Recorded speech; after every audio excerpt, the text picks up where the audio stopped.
Hello and welcome to Morris Park. I'm Clyde Morris, and we are truly getting an Ozark winter today. A full-on snowstorm. It's about 15 degrees out right now. At least the wind has died down.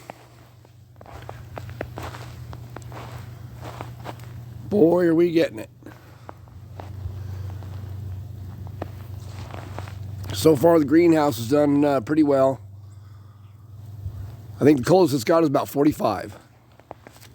But look at our punches out here. Just covered in snow and a full-on snowstorm. I'm so glad that wind isn't blowing anymore.